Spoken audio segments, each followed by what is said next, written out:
ఏసే పరిష్కారము అనుదిన Bible study కార్యక్రమం ప్రేక్షకులందరికీ మన ప్రభువును ప్రియరక్షకుడు అయిన యేసుక్రీస్తు వారి మహిమగల నామమున వందనాలు. ప్రభువునందు ప్రియ దేవుని బిడ్డలారా, నేటి దినము దైవజనులు కారుపాటి శ్యాన్సాగర్ గారి ద్వారా ఎహెస్కేలు గ్రంథమును ధ్యానం చేసుకుందాము. మీరందరూ బైబిల్తోనూ నోట్బుక్తోనూ సిద్ధపడి ఉంటే దైవజనులు కారుపాటి శ్యాన్సాగర్ గారు ప్రార్థన చేసి ఈ దినపు వాక్య పరిచర్య చేస్తారు. ప్రభువునందు ప్రియ దేవుని బిడ్డలారా, నేటి వాక్య ధ్యానం కొరకు సహకారాన్ని ఇస్తున్న కుటుంబం ఏలూరు ఫతేబాద్ నివాసితులు, Prakasam district joint collector 2 Shri Indupalli Prakash Kumar garu, Sudarshini గారు, వారి ద్వితీయ కుమార్తె డాక్టర్ ఇందుపల్లి యానీ ప్రీతి గారి వివాహం ఈ దినం డాక్టర్ పచ్చిగళ్ళ అవినాష్ గారితో పిడుగురాళ్ల పట్టణంలో జరిగిన సందర్భంగా కుటుంబ సభ్యులు ఇందుపల్లి ప్రకాష్ కుమార్ గారు, సుదర్శిని గారు, ఆదిమళ్ళ ప్రవీణ్ కుమార్ గారు, జెస్సీ సౌమ్య గారు మరియు క్రిస్టియానా కీర్తన గారు సహకారాన్ని ఇస్తున్నారు. ప్రభువు యానీ ప్రీతి అవినాష్ గార్లను దీవించాలని ప్రార్థన చేద్దాం. ఈ దినం వారి వైవాహిక జీవితం ప్రారంభించారు. దీర్ఘకాల వైవాహిక జీవితం, ఆశీర్వాదకర వైవాహిక జీవితం క్రీస్తు సంఘానికి, క్రైస్తవ సమాజానికి క్షేమకరమైన వైద్యులుగా ఈ బిడ్డలిద్దరూ ఆశీర్వదించబడేటట్లు ప్రార్థన చేద్దాం. ప్రార్థన. మమ్మను మిక్కిలిగా ప్రేమిస్తోన్న మా ప్రియ పరలోకపు తండ్రి, మీ పరిశుద్ధ గల నామమునకు వందనములు. నేటి దినము మీరు మా కుటుంబములో చేసిన మేలును బట్టి మీకు కృతజ్ఞతాస్తుతులు చెల్లిస్తున్నా. మీ దాసులు ఇందుపల్లి ప్రకాష్ కుమార్ గారు, సుదర్శిని గారులను మీరు దీవించి ఇచ్చిన ద్వితీయ కుమార్తె డాక్టర్ యానీ ప్రీతి గారిని ఈ దినం డాక్టర్ అవినాష్ గారితో మీరు క్రైస్తవ వివాహంలో జతపరిచినందున కృతజ్ఞతలు. ఈ బిడ్డలిద్దరూ ప్రభు క్రీస్తు యొక్క కృపలో వర్ధిల్లి అనేక మందికి మేలుకరమైన వైద్యులుగా అగుటకు సహాయం చేయమని ప్రార్థిస్తున్నాను. కుటుంబ సభ్యులందరినీ మీరు ఆశీర్వదించండి. నేటి వాక్య ధ్యానము ద్వారా మాతో మాట్లాడండి. మా రక్షకుడైన యేసు నామమున ప్రార్థిస్తున్నాము తండ్రి, ఆమేన్. ప్రభువునందు ప్రియ దేవుని బిడ్డలారా, ఒక ప్రార్థనా మనవి మీ ముందు నేను ఉంచుతూ ఉన్నాను. మన జిల్లాలో కొయ్యలగూడెం అనేటువంటి మండలంలో అంకాలగూడెం గ్రామంలో 1912వ సంవత్సరంలో ఇమాన్యుయల్ లూథరన్ చర్చ్ ప్రారంభమైంది. 2012లో నూతన నవీకరణ భవనం నిర్మించడం జరిగింది. దానిని కొందరు వ్యక్తులు అప్రూవల్ లేని కారణంగా తొలగించమని పెట్టిన అర్జీ ఆధారంగా అధికారుల పరిశీలనలో కొందరిచ్చిన తప్పుడు సమాచారాన్ని బట్టి మందిరాన్ని కూల్చాలనే ఉత్తర్వులు వచ్చాయి. కానీ ప్రభు దానిని అద్భుత రీతిగా క్రైస్తవ సంఘాలను ఐక్యపరిచి మందిరం పడగొట్టబడకుండా సహాయం చేశారు. ఈ మందిరానికి క్రమబద్ధీకరణ చేసి అప్రూవల్ ఇవ్వాల్సిన అవసరత ప్రభుత్వానికి ఉంది కనుక మీరు ప్రార్థన చేయాలనేది ప్రత్యేక మనవిగా నేను మీ ముందు ఉంచుతున్నాను. Please pray for the church to get the approval from panchayati department. దేవుని యొక్క వాక్యములోనికి వెళదాం. ఎహెస్కేలు గ్రంథము 28వ అధ్యాయము. ఎహెస్కేలు గ్రంథము 28వ అధ్యాయము 16వ వచనము నుండి మనం వాక్యాన్ని ధ్యానిద్దాం.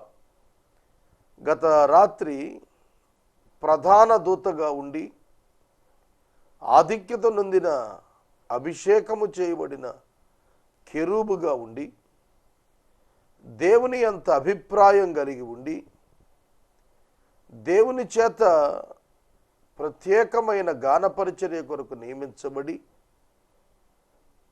విశేషమైనటువంటి ఆధిక్యతలను కలిగి ప్రత్యేకమైన జ్ఞానాన్ని కలిగి దేవుని సన్నిధిలో ఉండవలసిన లూసిఫర్ దేవుని యొక్క సింహాసనానికి ఆశపడ్డాడు. కారణాలు మనం నిన్న చదువుతూ వచ్చాం. మరలా దాని కంటిన్యూయేషన్ 16వ వచనం 15 చదివి 16కు వస్తాను. నీవు నియమింపబడిన దినము మొదలుకొని పాపము నీ యందు కనబడు వరకు ప్రవర్తన విషయములో నీవు యథార్థవంతుడవుగా ఉంటివి. ఆది యందు దేవుడున్నాడు, మరెవరూ లేరు. దేవుడు దేవదూతలను చేసినాడు.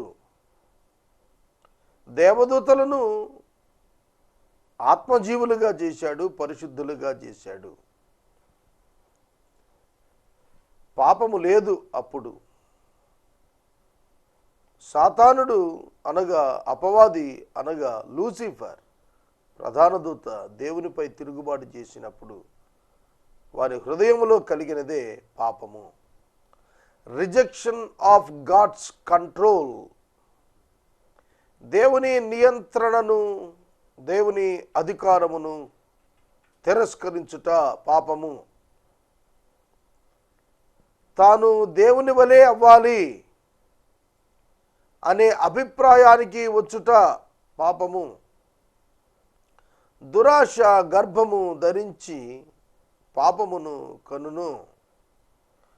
పాపము పరిపక్వమై మరణమును కనును. మరణము అనగా అగ్నిగుండము. దురాశ, ఆశ, దురాశ.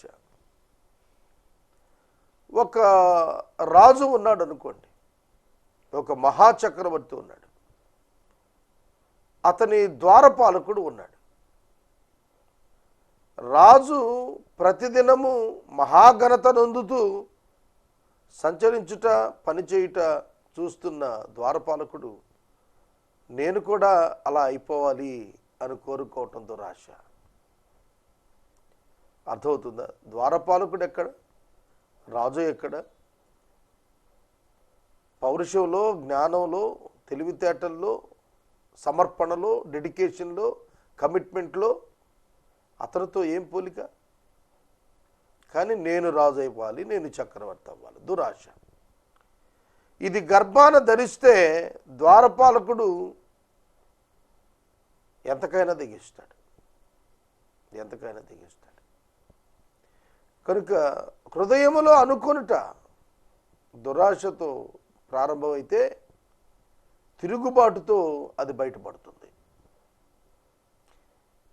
పాపము హృదయంలో జరుగుతుంది, గుర్తెరగండి. పాపము హృదయంలో జరుగుతుంది. హృదయంలో పాపం జరిగింది కాబట్టి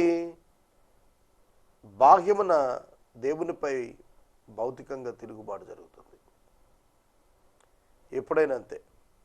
హృదయంలో మొట్టమొదట పాపం సంభవిస్తుంది, తదుపరి బయటకు అది తిరుగుబాటు రూపంలో వస్తుంది.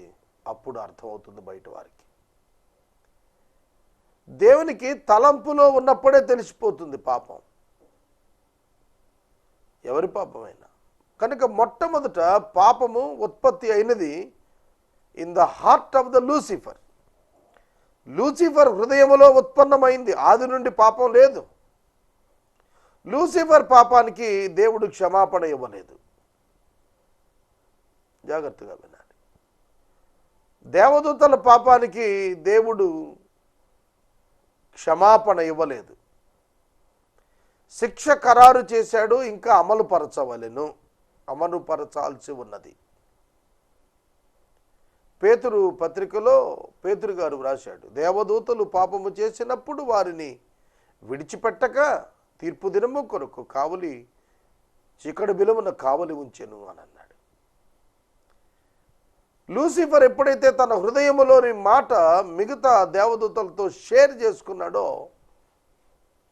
వాళ్ళకు కూడా దేవునిలాగా అయిపోవాలనేటువంటి ఆ దురాశ వారిలో జనించింది, గర్భం ధరించింది. అది మనం అందరం కలిసి తిరుగుబాటు చేస్తే దేవుడు ఏం చేయగలుగుతాడు అని అనుకున్నారు.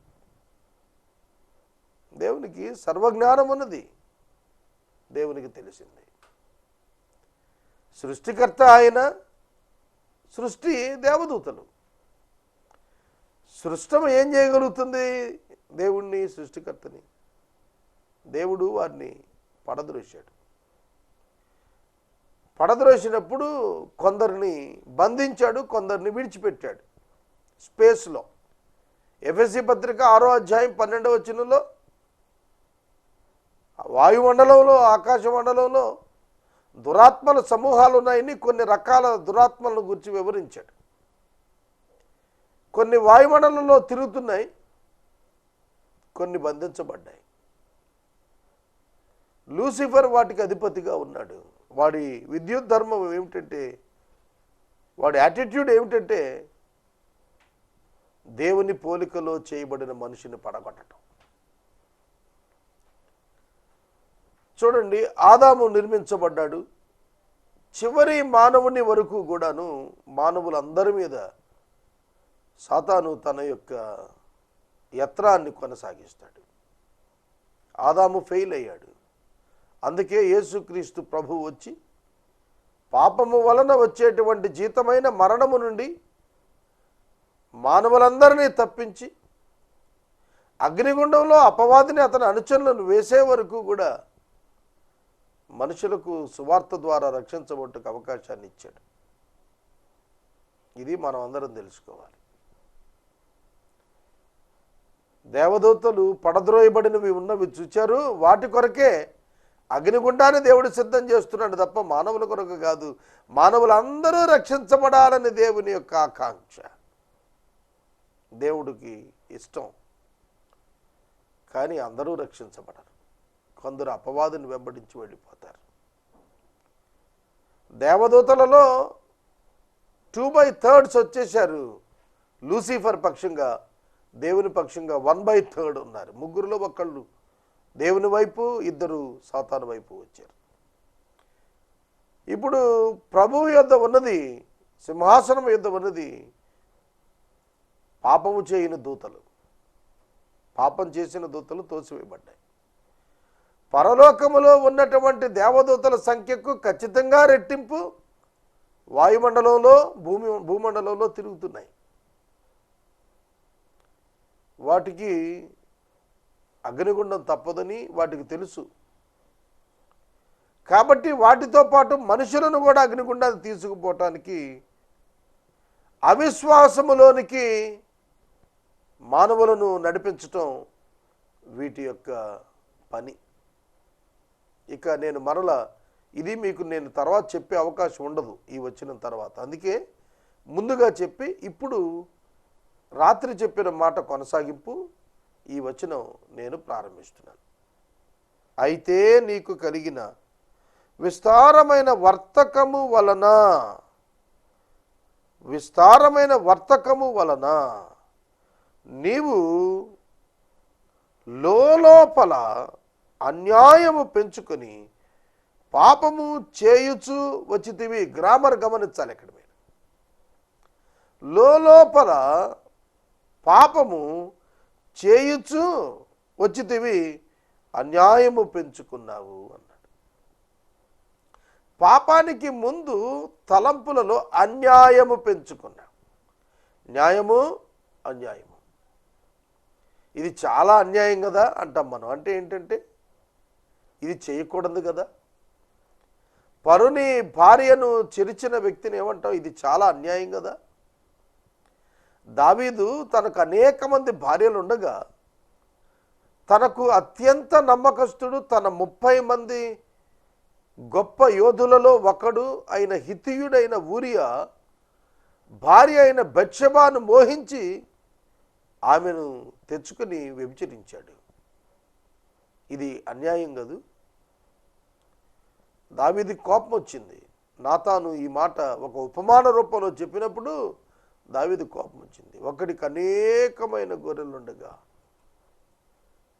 పొరుగువాడు ఒకే ఒక ఆడగొర్రె కలిగి ఉంటే దాన్ని తెచ్చి స్నేహితులకు వధించి విందు చేసేసాడంటే దావీదు కోపం తెచ్చుకొని అలాంటి వాడు నా దేశంలో ఉండకూడదు, చంపేస్తానన్నాడు. ఆ మనుషుడు నీవే. అర్థమవుతుందా? అన్యాయము అన్యాయము పొరుగు వారిది మనము తీసుకున్నట్టు అన్యాయము అని మనకు తెలుసు కదా.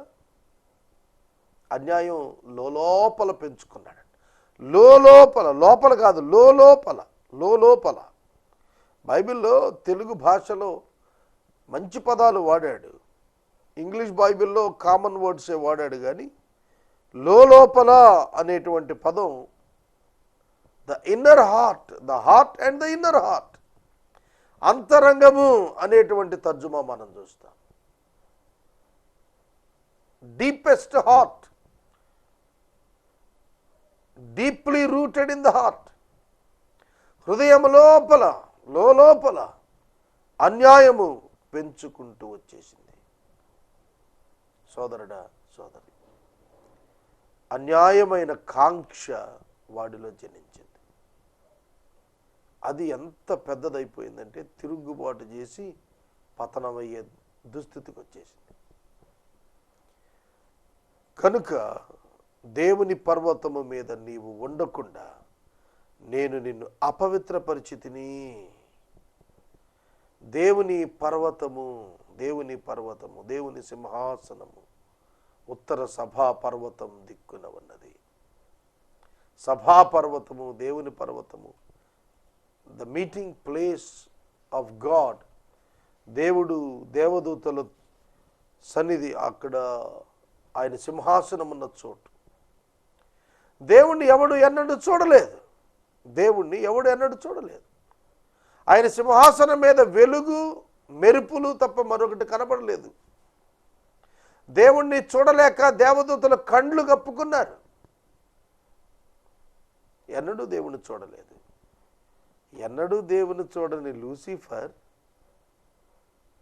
దేవుని అంతటి ఇది కావాలని కోరుకున్నదంటే దాని లోపల ఎంతటి అన్యాయము పెంచుకుపోయింది, ఎంతటి అన్యాయం పెరిగి ఉంది. దేవుడు అందుకనే నాశనం చేశాడు. ఆశ్రయముగా ఉన్న కెరూబు అన్నప్పుడు ఓ గార్డియన్ చెరూబ్. గార్డియన్ అనేటువంటి పదం ఇతరులకు సంరక్షకుడుగా ఉన్న కెరూబు అని అర్థాన్ని ఇస్తాం.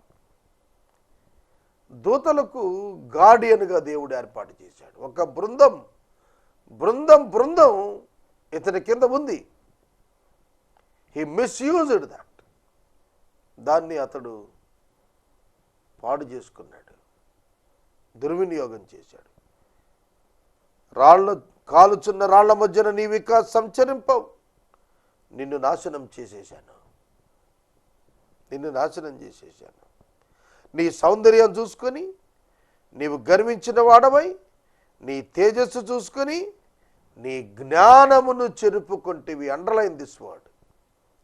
నీ జ్ఞానమును చెరుపుకొంటివి. చెరుపుకొనుట పాపము అంటే అర్థం ఏమిటో తెలుసా? Missing the mark. జ్ఞానము చెరుపుకొనుట పాపం. దేవుడు జ్ఞానం ఇచ్చాడు, కానీ దాన్ని మిస్యూజ్ చేశాడు, దానిని మిస్ఫైర్ చేశాడు. దేవుడు మనకు జ్ఞానం ఇచ్చింది మేలు చేయుటకు, కీడు చేయుటకు కాదు. దేవుడు చేతులు ఇచ్చింది పని చేయుటకు, పొడుచుటకు కాదు. దేవుడు నోరిచ్చింది దీవించుటకు, శపించుటకు కాదు. There is a great purpose of God for everything. దాన్ని విడిచిపెట్టి డైవర్ట్ అయ్యి మన ఇష్టం వచ్చినట్టు బ్రతికితే దేవుడు ఊరుకుంటాడా? చెప్పండి, దేవుడు ఊరుకుంటాడా? దైవ చిత్తం ప్రకారం నడవటాన్ని విడిచిపెట్టి ఇష్ట ప్రకారం నడిస్తే దేవుడు శిక్షింపడా? లూసిఫర్తో మాట్లాడుతున్నాడు. నేను నిన్ను నేలన పడవేస్తున్నాను, కావున నేను నిన్ను నేలన పడేస్తున్నాను. యెషయా గ్రంథంలో చెప్పాడు, తేజో నక్షత్రమా వేకు చుక్క నీవెట్లు ఆకాశము నుండి పడద్రోయబడితివి, నేల మట్టుకు నరకబడితివి. ఎంత ఎత్తైన ఆధ్యాత్మిక స్థితిలో ఉండాల్సిన లూసిఫర్ పాతాళానికి పడిపోయాడు. అర్థమవుతుందా? ఊర్ధ్వలోకమంత ఎత్తుకు ఎదిగిన లూసిఫర్ పాతాళ లోకములోని అట్టడుగు స్థితికి పడిపోయాడు. సహోదరుడా, సహోదరి, ఎదుగుతున్న కొలది మనం జాగ్రత్తగా ఉండాలి. ఆధ్యాత్మికంగా మనం ఎదుగుతూ ఉన్న కొలది మన జీవితాల్లో మనం జాగ్రత్తగా ఉండాలి. లేని ఎడల ముసిని పండు వంటి చేదైనటువంటి అనుభవాలు మన యొక్క జీవితంలో చూడాల్సి వస్తుంది. ఊర్ధ్వలోకంలో దేవుని సన్నిధిలో దేవదూతల మధ్య తన విద్యుత్ ధర్మాన్ని సంగీతం రూపంలో నెరవేరుస్తూ దేవునికి ఆనందాన్ని కలిగిస్తూ దేవుని మహిమపరుస్తూ ఉన్న లూసిఫర్ దేవుని సింహాసనంపై కన్నేసినందున దేవుడు అతనిని నేల మట్టుకు పడద్రోశాడు. సహోదరుడా, సహోదరి, పాతాళం వరకు పడద్రోశాడు, నేల నుండి నరికేశాడు. పాపము లూసిఫర్ని ఎక్కడి నుంచి ఎక్కడికి చేర్చింది? దేవుని సన్నిధి నుండి పాతాళానికి చేర్చింది.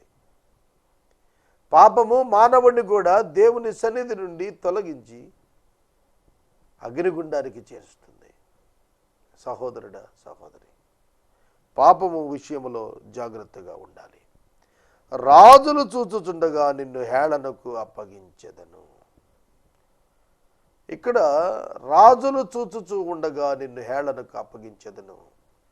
తూరు దేశపు అధిపతితో పోల్చి అలంకార రీతిగా మాట్లాడుతున్నప్పుడు రెండు, ఒకటి లూసిఫర్ జీవితం, రెండు తూరు అధిపతి అయిన రాజు జీవితం కంపారిజన్ కరెక్ట్గా సరిపోయేటట్టుగా రాస్తున్నాడు ఈ మాట. నీవు రాజులు అవహేళన చేసేటట్టుగా అయిపోతావు. నీవు అన్యాయముగా వర్తకం జరిగించి కలుగు చేసుకునే విస్తార దోషముల చేత నీవు నీ పరిశుద్ధ స్థలము నీ హృదయమును చెరుపుకొంటివి. కనుక అగ్ని నీలో నుండి నేను పుట్టిస్తున్నాను, నీలో నుండి అగ్ని పుట్టిస్తున్నాను అని అన్నాడు. సోదరుడా, ఒక వ్యక్తి నరహత్య చేస్తే ఆందోళన ఎక్కడి నుండి వస్తుంది? అతని అంతరంగంలో నుండే వస్తుంది. ఎందుకు పారిపోతాడు? భయపడి. తన అంతరంగంలోనే భయం వస్తుంది. అర్థమవుతుంది? అగ్ని పుట్టించడం అంటే అగ్ని పరిగెత్తిస్తుంది. లోపల అగ్ని ఉంటే ఎక్కడ ఆగుతుందో ఆ పరుగు ఆగదు, అది నిలవనీయదు. పతనమైపోయిన వ్యక్తి అలాగే ఉంటాడు. చాలా చండాలమైన ప్రవర్తనతోటి సమాజాన్ని పాడు చేస్తూ ఉంటాడు.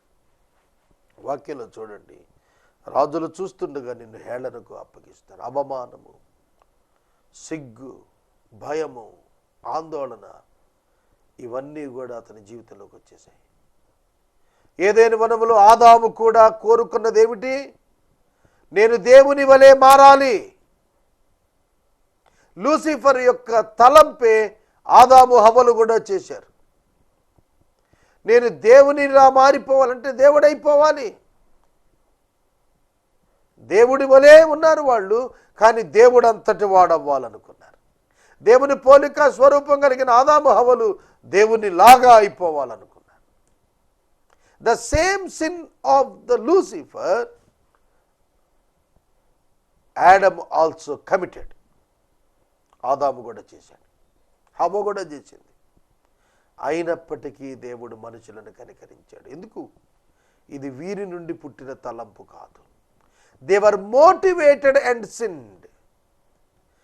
వారికి ఒక శోధన వచ్చింది, పడిపోయారు. అది వారిలో ఉత్పత్తి అయినది కాదు, వారికి ఉత్పత్తి అయ్యేటట్టు మోటివేట్ చేయబడ్డారు.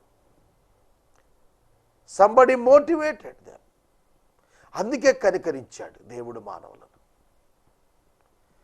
ఆదాము హృదయంలో దేవునిలా అయిపోవాలనేది ఎందుకు వచ్చింది? హవ్వ హృదయంలో ఎందుకు వచ్చింది? సాతాను చెప్పాడు మీరు దేవుని వలె అయిపోతారని. అప్పుడు కదా హవ్వ ఆ పండును చూచి రమ్యమైనది, ఆహారానికి మంచిదంది.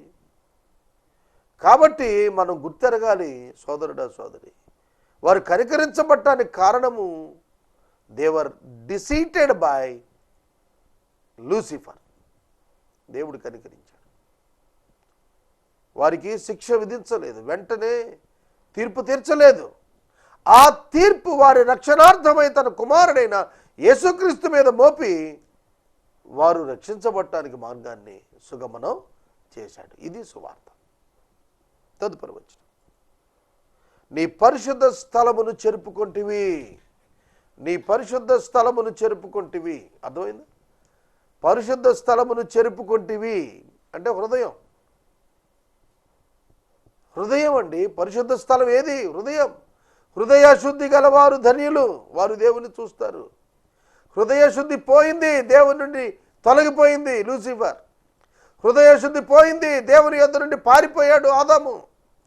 నీవు కూడా అంతే. నువ్వు పాపంలో ఉంటే you cannot come to God. నువ్వు దేవుని యొద్దకు రాలేవు.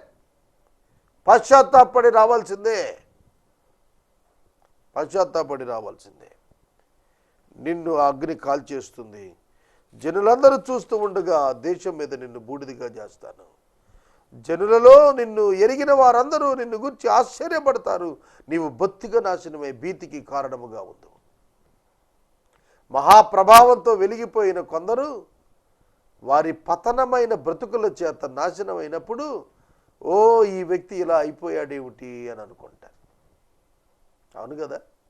చాలా అందముతో, సౌందర్యముతో, ఆరోగ్యముతో కళకళలాడుతున్న వ్యక్తి ఎయిడ్స్ వ్యాధి వచ్చిన తరువాత ఏ విధంగా అయిపోతాడు? ఎముకలు కూడా అయిపోతాడు. ఆ వ్యక్తేనా ఇతడు? అయ్యో అని ఎరిగిన వారందరూ అంటారు, ఎరిగిన వారందరూ అంటారు. అలాగనని లూసిఫర్ విషయంలో లూసిఫర్ యొక్క మహాఘనతను చూచినటువంటి దేవదూతలు, అయ్యో ఇంత గొప్పవాడు ఇలా అయిపోయాడే అని అన్నారు. తూరు దేశపు అధిపతి యొక్క గొప్పతనాన్ని చూచినటువంటి ఇతర రాజులు, అయ్యో ఇతడు ఈలాగున అయిపోయాడే అన్నారు. యెరూషలేము యొక్క గొప్పతనాన్ని చూచినటువంటి వారు యెరూషలేము పతనమైన తరువాత ఈ పట్టణం ఇలా అయిపోయిందే అని చెప్పి బాధపడ్డారు. నేను ముగిస్తున్నాను. Your end is very important. How you are going to end your life? What kind of testimony you are going to build in your life? నీ జీవితంలో ఏ విధమైన సాక్ష్యాన్ని నీవు సంపాదిస్తున్నావు అని ప్రభు యేసయ్య పేరిట నేను నిన్ను అడుగుతున్నాను. భ్రష్టుడు అయిపోతావా? శ్రేష్ఠుడుగా మిగిలిపోతావా? భ్రష్టుడు అవ్వాలి అనుకుంటే పాపంలోనే ఉండు. శ్రేష్ఠుడిగా కనపడాలంటే పాపాన్ని విడిచి బయటికి రా. ప్రార్థన చేసుకుందాం. మనము ఇంతవరకు దైవజనులు కారుపాటి శ్యామ్సాగర్ గారి ద్వారా యెహెజ్కేలు గ్రంథమును ధ్యానం చేసుకున్నాము. ఈ కార్యక్రమం ద్వారా మీరు పొందుకొనుచున్న ఆత్మీయ మేలులు ఒక ఉత్తరం ద్వారా మాకు తెలియచేయండి. మీ ప్రార్థనా మనవులు మాకు తెలియచేస్తే యేసే పరిష్కారం కార్యాలయంలో ఏర్పాటు చేసిన ప్రత్యేక ప్రార్థనా శిబిరంలో మీ కొరకు ప్రార్థిస్తాం. మీ కుటుంబ పక్షముగా ఒక ఎపిసోడ్ ప్రసారం చేయాలనుకున్నారు మాకు తెలియచేస్తే మా సిబ్బంది మీ గృహాలను దర్శిస్తారు. ముగింపు ప్రార్థన ఆశీర్వాదాలతో ఈ కార్యక్రమాన్ని ముగించుకుందాం. ప్రభువునందు ప్రియ దేవుని బిడ్డలారా, నేటి వాక్య ఉపదేశము కొరకు సహకారం ఇచ్చిన కుటుంబం ఏలూరు పత్తేబాద నివాసితులు, Prakasam district joint collector 2 Shri Indupalli Prakash Kumar garu, Sudarshini గారుల ద్వితీయ కుమార్తె డాక్టర్ ఇందుపల్లి యానీ ప్రీతి గారి యొక్క వివాహం ఈ దినం పిడుగురాళ్ళ పట్టణంలో డాక్టర్ పచ్చిగళ్ళ అవినాష్ గారితో జరిగిన సందర్భంగా కుటుంబ సభ్యులు ఇందుపల్లి ప్రకాష్ కుమార్ గారు, సుదర్శిని గారు, జెస్సీ సౌమ్య ప్రవీణ్ కుమార్ గారు, క్రిస్టియానా కీర్తన గారు మరియు బంధు కుటుంబ వర్గాలన్నీ కూడా సహకారమిస్తున్నారు. ఈ కుటుంబాన్ని ప్రభు దీవించినట్లు ప్రార్థిద్దాం. ప్రార్థన. మమ్మను మిక్కిలిగా ప్రేమిస్తున్న మా తండ్రి వందనాలు. మీ చేతులకు మమ్మను సమర్పిస్తున్నాం. లూసిఫర్ మా ఎదుట పతనమై మాకు ప్రభు భయాన్ని కలిగిస్తున్నాడు, భీతిని కలిగిస్తున్నాడు. అవును, మా బ్రతుకులు అలా కాకుండా మేము కాపాడుకోవాలి అనే ఆలోచన పుట్టించాడు. ప్రభు మీకు వందనాలు చెల్లిస్తున్నాం. మమ్మల్ని సంరక్షించండి, పాపం నుండి విడిపించండి. మీ కుమారుడైన యేసయ్య రక్తములో నన్ను మమ్ములను కడగండి నాయన, శుద్ధులనుగా చేయండి. యేసు నామమున ప్రార్థిస్తున్నాము తండ్రి, ఆమేన్. తండ్రి అయిన దేవుని ప్రేమ, కుమారుడైన యేసయ్య కృప, పరిశుద్ధాత్మ అన్యోన్య సహవాసం సదాకాలం మనందరికి తోడై ఉండును గాక. ఆమేన్.